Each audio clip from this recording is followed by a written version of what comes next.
নবম শ্রেণীর সকল ছাত্রছাত্রীদের প্রোগ্রেস টিউটোরিয়াল ইউটিউব চ্যানেল এবং ফেসবুক পেজে স্বাগত। আজকের ভিডিওতে নবম শ্রেণীর বাংলার আবহমান কবিতাটির বিষয়বস্তু আলোচনা করছি।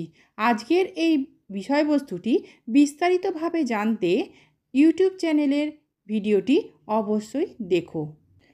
কবিতাটির নাম দেখো, আবহমান। লিখেছেন নীরেন্দ্রনাথ চক্রবর্তী। আবহমান অধ্যায়টি বাঙালি সংস্কৃতি, ঐতিহ্য ও গ্রামীণ জীবনের এক চিরন্তন রূপকে তুলে ধরে।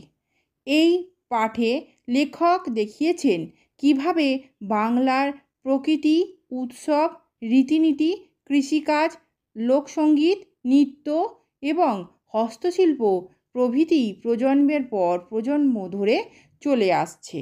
বাংলার গ্রামের মানুষদের জীবনযাত্রা, তাদের সরলতা ও পরিশ্রম এবং প্রকৃতির সঙ্গে তাদের আত্মিক যোগসূত্র সবই এই পাঠে চিত্রিত হয়েছে। আধুনিক যুগে নানা পরিবর্তন এলেও বাংলার এই চিরায়ত রূপ আজও অটুট আছে এবং সেটাই আবহমান বা চিরকাল ধরে চলার প্রতীক।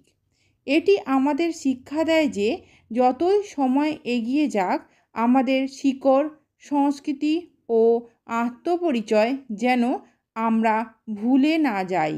আজকের ভিডিও এই পর্যন্ত। ভিডিওটি ভালো লাগলে অবশ্যই লাইক, শেয়ার এবং সাবস্ক্রাইব করো। ধন্যবাদ।